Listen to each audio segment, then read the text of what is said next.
Bem-vindo de volta ao programa.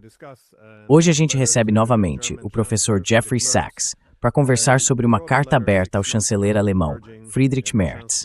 Há 6 meses, você escreveu uma carta pedindo que o chanceler retomasse a diplomacia, depois de quase 4 anos, com contato mínimo com a Rússia. E agora você escreveu mais uma carta aberta ao chanceler, que foi republicada na mídia alemã. Eu queria começar perguntando, por que você decidiu escrever uma segunda carta? O que você acha que mudou nessa guerra por procuração na Ucrânia?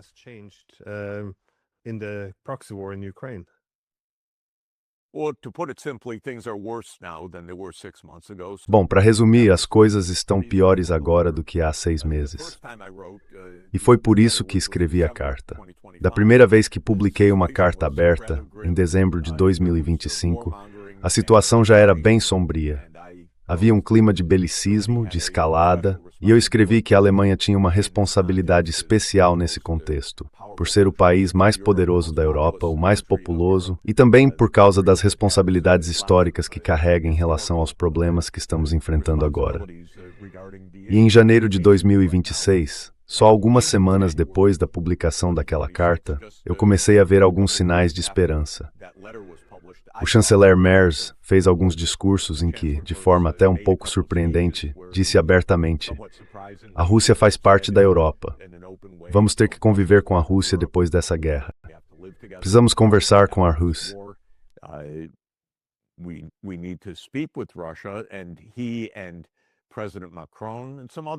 Ele, o presidente Macron e alguns outros líderes na Europa começaram em janeiro a opinar sobre a necessidade de algum tipo de nova diplomacia.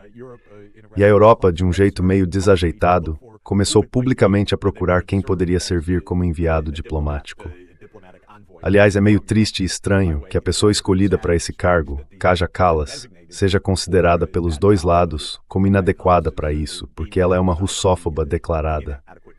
E todo dia saem da boca dela discursos de ódio, falas anti-Rússia, o que torna praticamente impossível que ela cumpra o papel dela, que é ser a principal diplomata da Europa.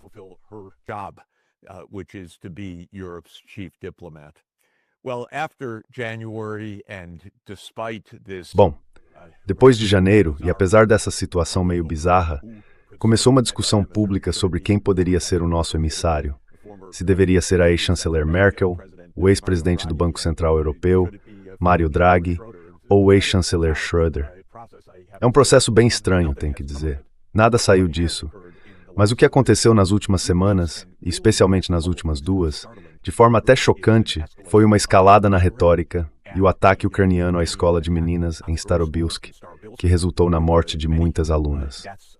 E a Europa, além de não pedir desculpas, nem explicar por que um míssil foi na direção errada, está basicamente em negação ou em silêncio diante desse evento terrível.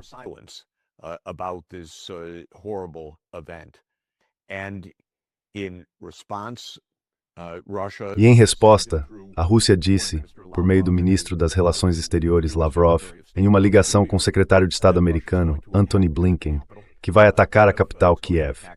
Vai atacar os centros de comando e as áreas de controle de operações na capital, em Kiev.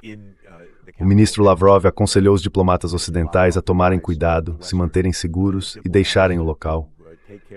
Esse ataque ainda não aconteceu, apesar dos alertas, mas eu acho que podemos esperar que aconteça. Então esses são dias preocupantes, e a reação na Europa tem sido de uma retórica cada vez mais agressiva, sem qualquer pedido de desculpas pelos desastres que claramente já ocorreram.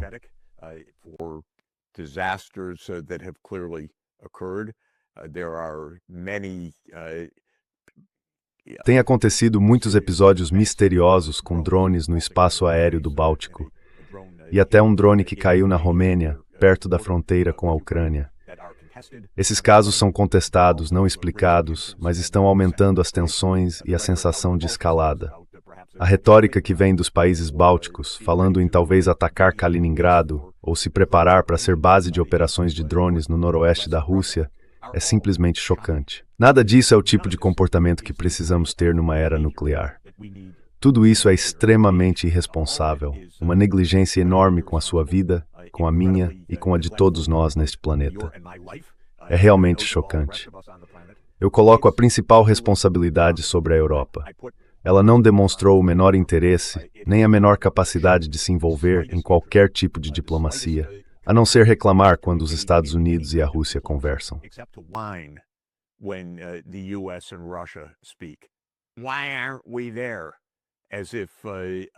Por que a gente não está lá? Como se uma união de 450 milhões de pessoas não conseguisse se organizar para encontrar alguém que fale com o outro lado, na Rússia. Então, Glenn, eu escrevi a carta porque a situação agora é alarmante. Não porque eu tenha alguma esperança especial de que o que eu digo vai ser levado em conta, mas porque a situação é realmente alarmante. E só para reforçar o ponto da carta, o que eu estou dizendo nela não é só que a diplomacia é o caminho certo, mas que a Alemanha tem uma responsabilidade particular. E antes que as pessoas tirem conclusões apressadas, eu estou falando de responsabilidade a partir de 1990. Quero deixar isso claro. Estou falando de aspectos específicos dos acontecimentos que estão acontecendo na Ucrânia.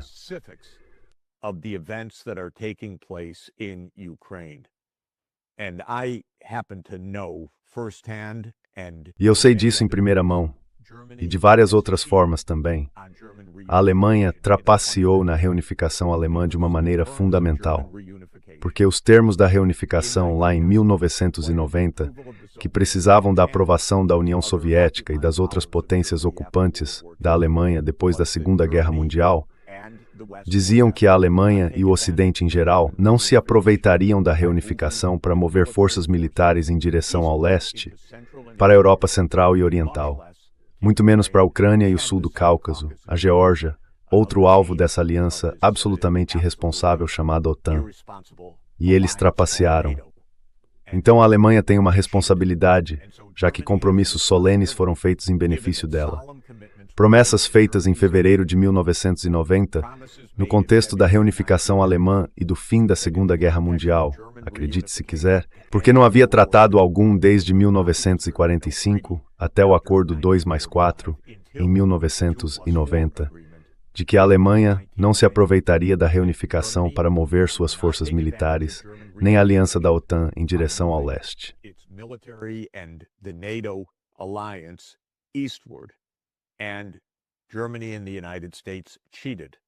E a Alemanha e os Estados Unidos trapacearam. E isso, na minha opinião, é a razão principal pela qual as tensões aumentaram por mais de 30 anos. A gente viu isso acontecer, viu a duplicidade se repetir, porque eu mencionei 6 episódios nessa carta em que a Alemanha não agiu de forma honesta, num contexto geopolítico que era completamente angustiante. Então não se trata apenas de uma responsabilidade histórica geral. New Soberski Males Birds Grand Towards o maior e mais poderoso do Europa.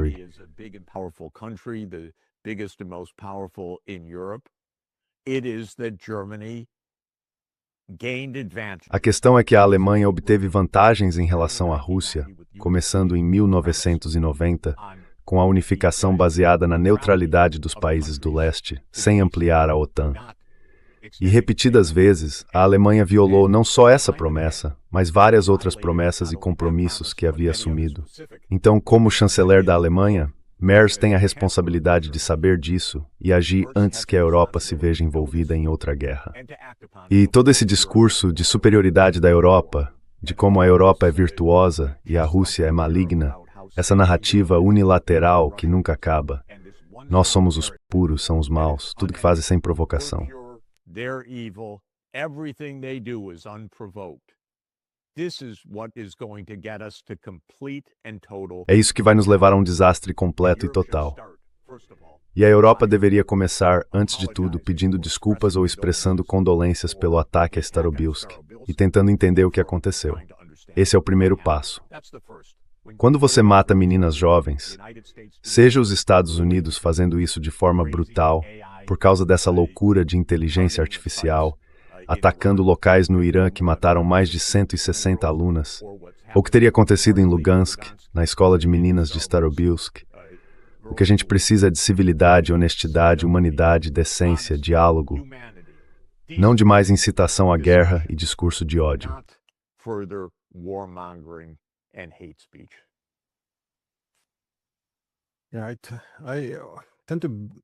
Eu tendo a não culpar só a OTAN, mas também a ver que ela tem um papel fundamental para resolver isso.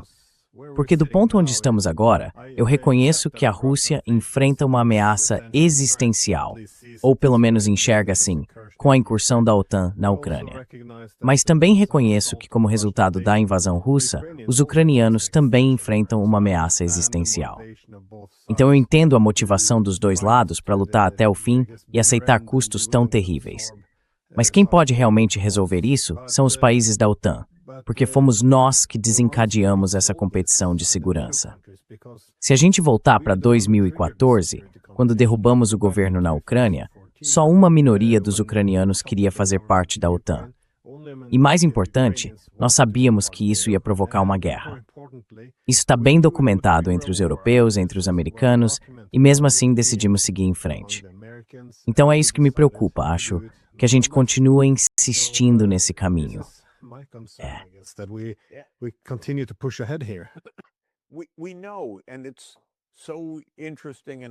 A gente sabe, e é bem interessante e até irônico, considerando o que a ex-chanceler Merkel disse nos últimos dias, o quanto já sabíamos sobre as provocações que a OTAN vinha fazendo. Isso remonta a 2014, quando os Estados Unidos deram um empurrão decisivo, apoiando um golpe que transformou a Ucrânia de um país neutro em um país fortemente pró-expansão da OTAN. Mas antes desse golpe, 6 anos antes, aconteceu o evento decisivo, que acabou levando ao que vimos em 2014. O compromisso que a OTAN assumiu de se expandir para a Ucrânia e para a Geórgia, feito na cúpula da OTAN em Bucareste, em 2008. E nessa cúpula, George W. Bush, o filho, estava pressionando fortemente, especialmente por causa do grupo neoconservador em volta dele, liderado pelo vice-presidente Cheney, para que a OTAN se ampliasse.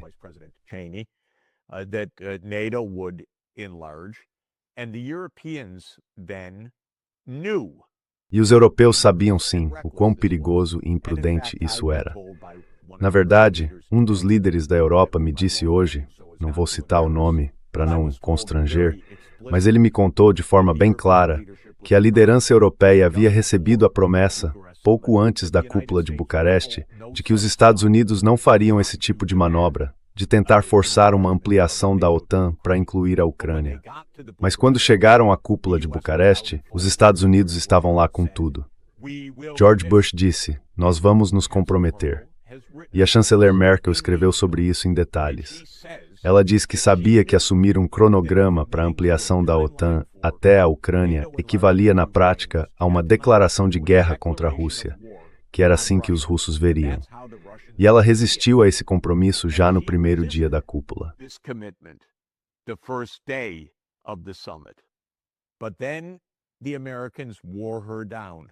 Mas então, os americanos acabaram convencendo ela. E no segundo dia, embora a cúpula da OTAN não tenha se comprometido com um cronograma específico, um chamado MAP, que definiria exatamente esse cronograma, houve um compromisso claro com a ampliação da OTAN. E ela escreveu nas memórias dela que sabia que esse tipo de compromisso era imprudente. O motivo pelo qual eu digo que isso é irônico é que há poucos dias ela disse que espera que a guerra na Ucrânia acabe em, digamos, 10 anos. O quê?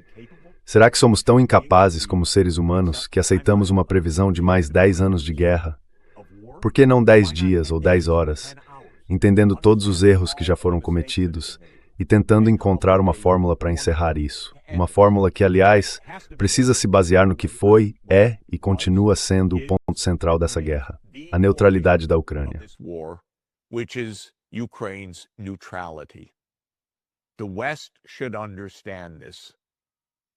O Ocidente precisa entender isso. Precisa mesmo. Ou a gente vai ter uma guerra se não entender. Uma guerra na Europa, quero dizer. Aliás, acho que já falamos sobre isso, mas eu gostaria de discutir nesse contexto, porque o belicismo, a irracionalidade, o perigo, a imprudência, a superficialidade e a imaturidade das pessoas que nos governam são algo impressionante.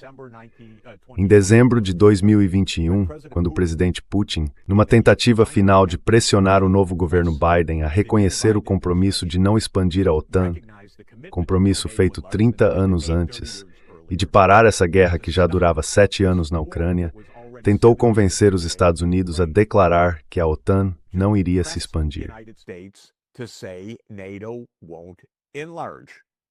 And President Putin put a draft security E o presidente Putin colocou sobre a mesa um rascunho de acordo de segurança entre a Rússia e os Estados Unidos em meados de dezembro. Acho que foi no dia 17 de dezembro, se eu lembro bem, de 2021. E embora houvesse pontos que, na minha opinião, a OTAN jamais aceitaria, ou os Estados Unidos, sobre reverter algumas das posições já existentes, o que me pareceu absolutamente central e correto foi que, naquele momento, os Estados Unidos deveriam ter dito, sim, a OTAN não vai se expandir mais para dentro da Ucrânia, muito menos para a região do Cáucaso do Sul, que, aliás, ainda está sob influência da CIA e dos Estados Unidos.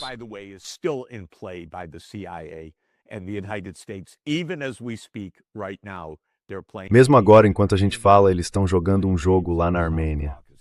Estão jogando o mesmo jogo no sul do Cáucaso. Mas enfim, não quero me desviar do assunto. Eu liguei para a Casa Branca e falei com o assessor de segurança nacional, o Jake Sullivan, e tive uma conversa das mais surreais que dá para imaginar. Acho que a gente até já comentou sobre isso, mas nós conversamos por 1 hora. Foi uma conversa detalhada. E eu disse, Jake, aceite o acordo. Diga que a OTAN não vai se expandir. É uma péssima ideia. Não é do interesse dos Estados Unidos, não é do interesse da Ucrânia. Aceite o acordo. E ele me respondeu, Jeff, a OTAN não vai se expandir para a Ucrânia. NATO's not going to enlarge to Ukraine. I said, Jake, what? NATO's not going to enlarge. Eu disse, Jake, o quê? A OTAN não vai se expandir? Eu falei, tudo bem, então diga isso. E ele, não, a gente não pode dizer, é a nossa política de portas abertas. Aí eu disse, Jake, vocês vão ter uma guerra por causa de algo que nem vai acontecer? E ele respondeu, Jeff, não vai ter guerra. A gente vai resolver isso diplomaticamente. Fica tranquilo, não vai ter guerra. O que dá para pensar sobre isso quase 5 anos depois? Primeiro, a incompetência é chocante. A ousadia é chocante. A ingenuidade é chocante. É angustiante ter conversas assim. Nenhuma palavra daquilo fazia sentido. E, no entanto, acho que aquilo era mesmo a política americana. A OTAN não vai se expandir, mas a gente não vai dizer isso e também não vai ter guerra. Como tudo, cada premissa dessa história não fazia sentido algum e foi rapidamente desmentida.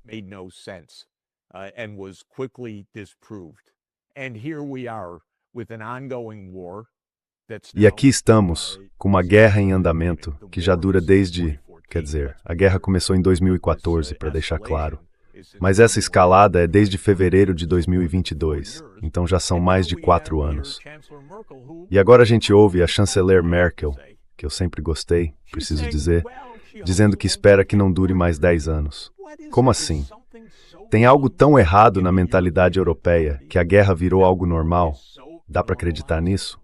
A Europa praticamente sempre esteve em guerra, desde talvez o ano 300 depois de Cristo, quando as tribos germânicas começaram as incursões no Império Romano, e depois de 476, quando a Europa Ocidental se fragmentou com o fim do Império Romano. Nunca esteve realmente em paz como deveria. Teve períodos melhores, sim, mas o que é essa mentalidade que, em vez de dizer, meu Deus, isso pode durar mais 10 semanas, que horror, precisamos fazer alguma coisa, simplesmente aceita que pode durar mais 10 anos? This could go on for another 10 weeks. That's horrible. We have to do something. I hope that it won't go on for another 10 years. Espero que isso não continue por mais 10 anos. Talvez eu esteja entendendo mal a citação. Eu tentei captar o sentido exato dela, mas seja qual for, era uma visão meio lamentosa. Complacente? Não complacente, mas lamentosa. De que, estamos presos a essas forças de oposição e que vai ser uma longa e difícil caminhada. Bom, tente sentar para conversar de forma diplomática. Entenda todas as mentiras que foram contadas. E só para citar algumas das outras que mencionei e que são relevantes. No contexto do golpe em Maidan, em 21 de fevereiro de 2014, o ministro das Relações Exteriores da Alemanha e seus colegas da França e da Polônia negociaram com o presidente Yanukovych que não haveria golpe, que ele permaneceria no poder dentro da ordem constitucional e que haveria eleições no fim de 2014. No dia seguinte, aconteceu um golpe violento. The next day, a violent coup came. You might think Você poderia pensar que os Estados Unidos, a Alemanha, a Polônia e a França diriam não, nós não aceitamos um golpe violento. A Ucrânia é uma democracia constitucional e o presidente Yanukovych continua sendo o presidente. Mas claro, eles não disseram isso. Os Estados Unidos estavam esfregando as mãos, tipo, conseguimos, agora vamos avançar com a expansão da OTAN. Logo depois, o governo pós-golpe começou a dizer, talvez a Rússia não devesse continuar em Sebastopol e na Crimeia. Talvez seja a hora de encerrar aquele contrato da base naval, e por aí vai. O enredo ficou bem claro. E o que a Alemanha fez nesse contexto? Nada, além de acompanhar. Então foi mais uma trapaça. E aí, um ano depois, em fevereiro de 2015, quando a guerra já tinha começado e gente estava morrendo no Donbas, a chanceler Merkel e o presidente Hollande negociaram pessoalmente um acordo para tentar acabar com a guerra, chamado Acordo de Minsk II.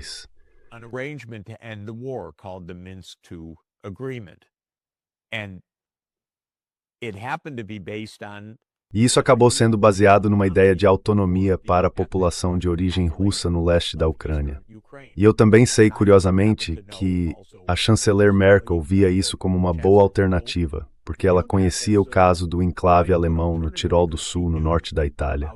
É outro exemplo de uma região autônoma na Europa, em paz, mas com autonomia justamente por ser uma parte etnicamente distinta da Itália. A Itália tinha incorporado um território do antigo Império Austro-Húngaro no fim da Primeira Guerra Mundial, uma região de língua alemã perto de Bolzano, ou em torno de Bolzano. E hoje eles têm autonomia e tudo funciona bem. Então a chanceler Merkel disse, é assim que se resolve a crise no Donbass, dando autonomia. E foi a Alemanha que negociou isso. A Alemanha se apresentou como garantidora, junto com a França, no chamado Processo de Normandia.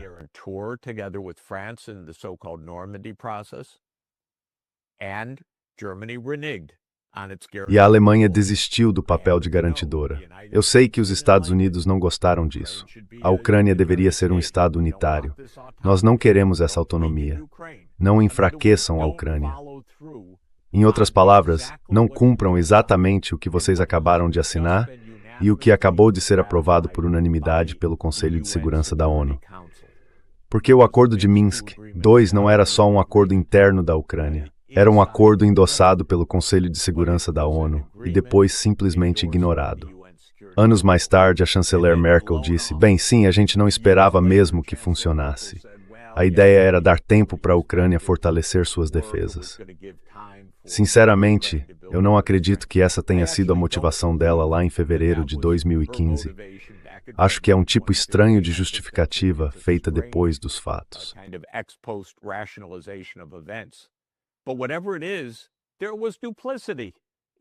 Mas seja lá o que for, no fim das contas, houve duplicidade. Enfim, tudo isso, Glenn, é para dizer o seguinte. Eu não sei se o chanceler Merz sabe de tudo isso. Não sei se ele faz o dever de casa. Não sei se ele tem consciência da história. Mas ele é o chanceler da Alemanha e tem uma responsabilidade com todos nós, na verdade, de agir como um chanceler alemão responsável. E isso significa conhecer esses acontecimentos, entender que não existe pureza do lado europeu, que há muito que discutir para garantir uma segurança realmente mútua na Europa. E como chanceler, ele tem a responsabilidade de não ser um fomentador de guerra. Ele tem a responsabilidade de pegar o telefone ou abrir o Zoom e se conectar com seu colega, o presidente Putin.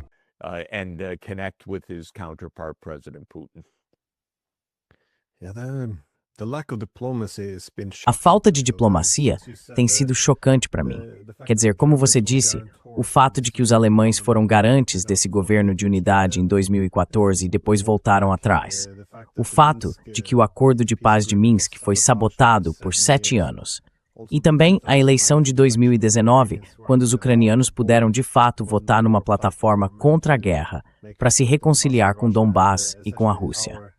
E, basicamente, o nosso governo e 500 ONGs garantiram que depois que Zelensky voltou atrás nisso, claro, também com o apoio dos nossos aliados, forças de direita fossem financiadas e treinadas. Depois, ignoraram todas as chances de encontrar uma saída em 2021, sabotaram as negociações de paz de Istambul e, claro, boicotaram a diplomacia por 4 anos.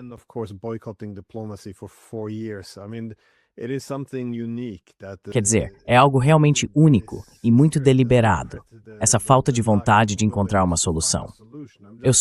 Enfim, você disse que falou recentemente com um líder europeu e que costuma conversar com eles. Eu fico curioso para saber o que eles realmente pensam, porque eu sei com certeza que algo mudou agora em Moscou. Essa escalada gradual dos últimos 4 anos passou do limite. Ou seja, os europeus estão falando abertamente sobre guerra com a Rússia, com o objetivo de destruir sua energia, atacar instalações militares dentro do território russo, apoiar isso com produção em massa de armas, declarar abertamente essa intenção, desenvolver as capacidades e usar o próprio território para lançar ataques. Eu conversei com Mearsheimer, um amigo em comum nosso, e ele destacou o seguinte: isso já não é mais uma guerra por procuração. He was making the point, this is not a proxy war anymore, like we are now at war, we attacked Russia. Agora estamos em guerra. Atacamos a Rússia, e os russos sabem disso. Então eu sei que eles vão mudar completamente a postura deles agora. Atacar Kiev de forma brutal é uma possibilidade. Mas eu acho que a gente não tem mais o luxo de simplesmente colocar os ucranianos na linha de frente e deixar que morram por nós. Porque eu acho que eles também vão começar cada vez mais a tentar dissuadir os europeus de forma mais direta. Então enfim, se você olhar o caminho que seguimos ao longo dos anos, é difícil ignorar que estamos indo em direção a uma guerra e que ainda não estamos fazendo diplomacia. Foram 12 anos dessa loucura, sabotando toda e qualquer via diplomática, e ainda vamos continuar fazendo isso, mesmo agora, quando podemos acabar lutando contra a maior potência nuclear do mundo. É completamente insano.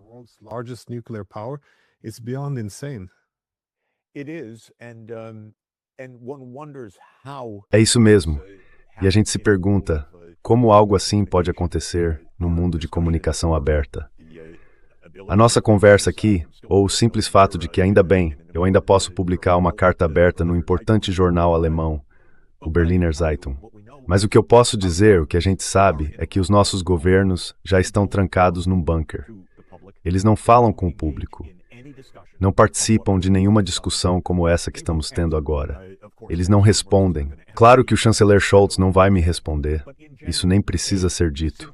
Mas, de modo geral, eles simplesmente se fecharam e agem sem responsabilidade. É difícil imaginar, porque temos todos os símbolos da democracia, temos os sinais da prestação de contas, mas eu sei, porque vivo isso todos os dias. E você também.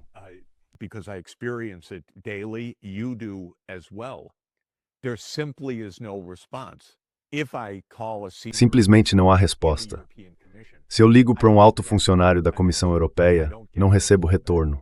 Ninguém me liga de volta. Eles sabem quem eu sou. Eu lido com a Comissão Europeia há 40 anos, de uma forma ou de outra. Já tratei pessoalmente com muitas dessas pessoas. E agora simplesmente elas não falam mais. Líderes que eu conheço não falam mais. Estão todos fechados, se escondendo.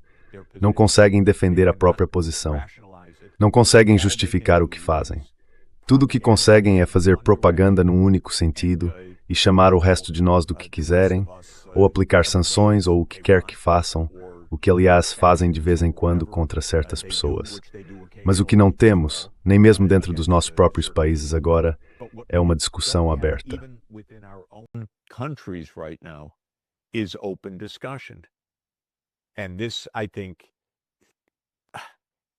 E isso eu acho não é mais do que uma explicação de como a gente vai levando o dia a dia com mentiras pairando no ar sem serem resolvidas, porque ninguém tenta resolver. Não há uma análise independente, nem comissões, nem respostas ou explicações ao parlamento. Não há investigações sobre nada. É uma situação muito, muito perigosa, porque os processos normais de busca pela verdade, de análise ou aquilo que os diplomatas fazem de forma tão importante, entender como o outro lado pensa e explicar isso de forma direta, tudo isso desapareceu. E se há algo errado na forma como o outro lado pensa, o certo seria discutir isso junto com ele, para tentar pelo menos esclarecer. Nenhum desses processos acontece agora. Então eu estava em uma... Bom, isso é só uma lembrança, faz anos. Mas para mim é exatamente o que a gente vê o tempo todo. For me, it's what we see every moment. Fui convidado pelos ministros das Relações Exteriores do G7 para falar com eles. E também fui convidado pelo país anfitrião na época, que era a Indonésia, para falar com os ministros do G20. Isso foi depois da invasão. Eles se recusaram a falar com o ministro das Relações Exteriores da Rússia, o Lavrov. Então veja, são ministros das Relações Exteriores, é o trabalho deles, é para isso que estão lá, e mesmo assim não quiseram conversar com o ministro russo. Essa é a ideia, você não se envolve em uma comunicação real, muito menos em diplomacia ou negociação. Eu sinceramente não entendo bem quais são as motivações. As pessoas dão várias explicações. Podemos dizer que o público, de modo geral, está enojado com isso. A popularidade da Merkel está basicamente em colapso total. A do Macron também, em colapso total. Macron's popularity is essentially in complete collapse. Starmer's popularity is essentially in complete collapse. A popularidade do Starmer está basicamente em colapso total. Não é como se essas pessoas estivessem expressando a vontade do público. É exatamente o contrário. E aí isso levanta uma porção de perguntas. Tem gente que diz, o Merz é da BlackRock.